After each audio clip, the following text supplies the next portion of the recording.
Hoje vamos de cabelo novo e um mangá de terror inacreditável.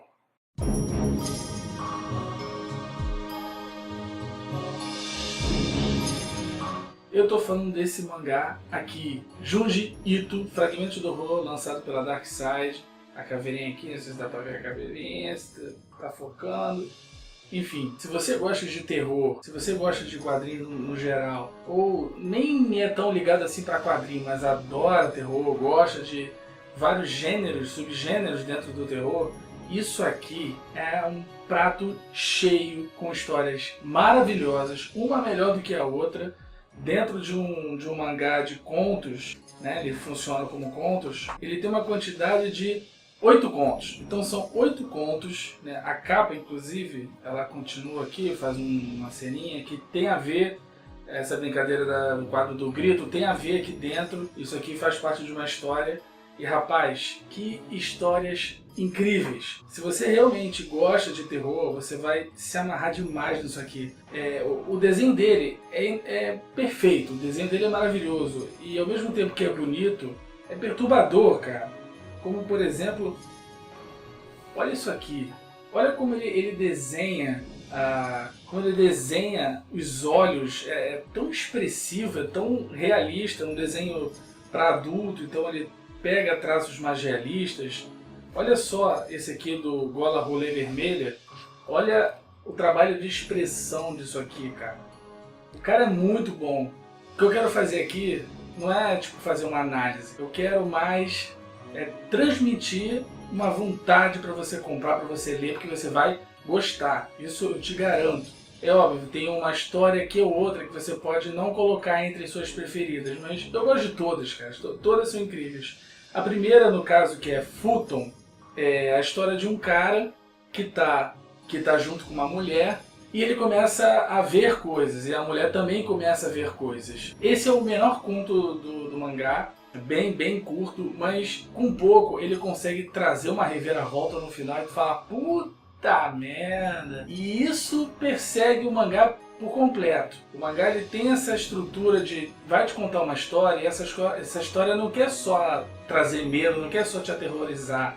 Ele quer fazer uma história completa, ele vai construir uma situação e muitas vezes ele vai desconstruir. E eu acho que em todas elas você tem uma reviravolta e uma revelação no final. A última história, pra mim, foi até previsível, mas pra mim não foi de fato ruim. Foi previsível, mas não foi uma experiência ruim que eu tive. Mas vamos lá. A gente tem o Futon, depois Monstro de Madeira, que é dessa mulher bizarra aqui. Bem bizarra essa mulher. É a história de um pai e filha que tem uma casa milenar, e aí eles recebem visitas pra ver a casa, e eles recebem a visita dessa mulher misteriosa que entra na vida deles por completo. E aí, aos poucos, a coisa vai ficando esquisita. Ela já chega de um jeito extremamente esquisito. Ela lida com a casa de um jeito muito estranho.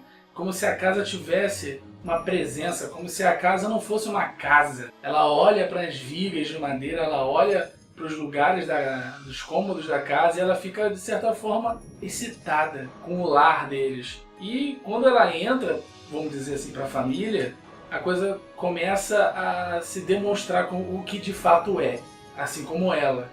É uma história que te prende e, como sempre, né, o desenho é uma coisa que chama bastante atenção, cara.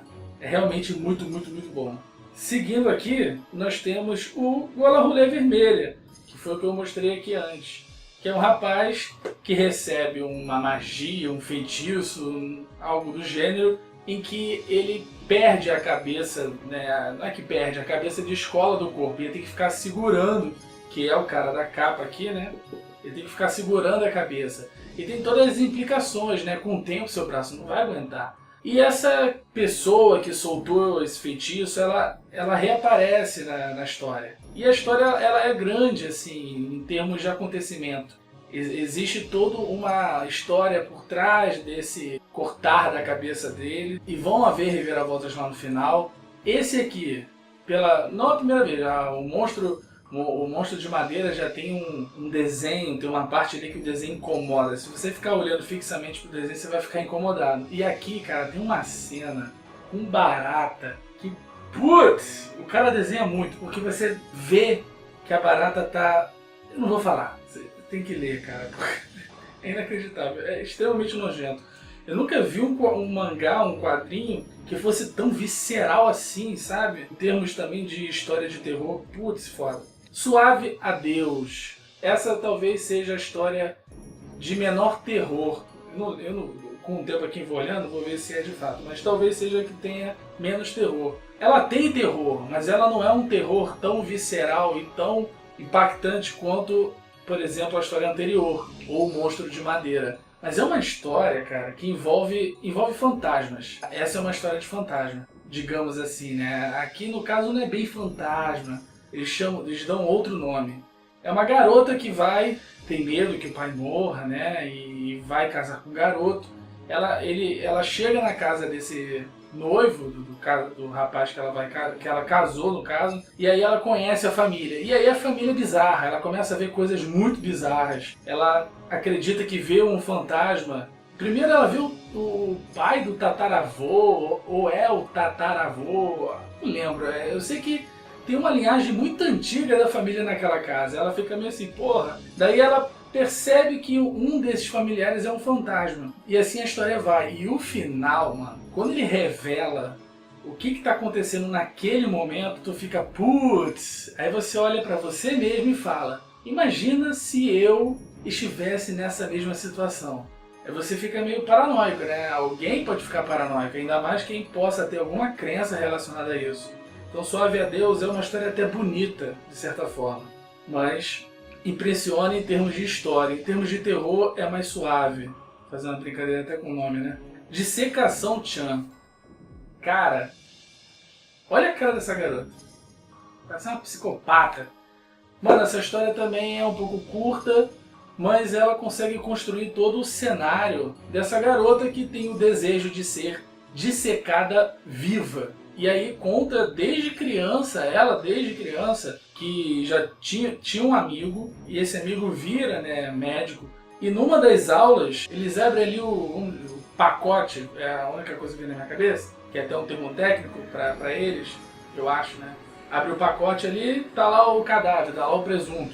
E aí esse presunto tá meio quente, não tá frio, o toque da pele tá esquisito. E aí ela levanta e, cara, ela tá viva. É essa garota que queria ser dissecada. Aí rola um flashback, conta a história desse médico criança que era amigo dela e essa trajetória dela querer ser dissecada e termina de um jeito super bizarro, extremamente bizarro, mas ainda assim bom e impactante, impressionante. Aqui ele trabalha de uma forma assim muito boa as expressões. Pássaro Negro, essa história, cara, é uma coisa que você não espera. Tá vendo aqui o olhinho? Esse olho aqui é importante. Um rapaz, ele vai fazer uma trilha na floresta e ele se machuca e fica por lá. E aí ele é encontrado, é levado para um hospital para ser internado, para passar por tratamentos, né? A perna estava quebrada. E ele descobre que ele ficou um mês lá. E aí ele disse que estava racionando comida. Só que na verdade não era bem isso. Ele estava sendo alimentado por uma criatura. E essa criatura sempre alimentando ele. Ainda mais ali no hospital, que não precisaria mais, ela continua alimentando. Rapaz, essa história é quase uma ficção científica misturada com terror. Eu não estava esperando que ele trouxesse essa situação numa história de terror. Acho que é a primeira vez que eu vejo, não consigo me lembrar. Envolve viagem no tempo, talvez. É muito louco, cara. Quando você tenta juntar os fatos, você fica, caraca, e aí você tenta interpretar por que isso está acontecendo. É como se fosse assim, para você sobreviver, você precisa fazer um grande sacrifício. Só que o sacrifício aqui nessa história é um sacrifício assim, ao máximo, né, dessa palavra. E ele termina assim, em questão de história, de roteiro, termina bonito. Ele sabe terminar essa história de um jeito foda. É muito foda. Depois, eu acho que esse aqui é o pior, que é a Magami Nanakuzi, que é uma escritora que, no caso, depois descobre que... Não vou falar isso não. É uma escritora e ela escreve histórias de tiques nervosos, pessoas que têm, tipo, ficar com um tique assim, uma parada bizarra, não sei porra de ideia é essa?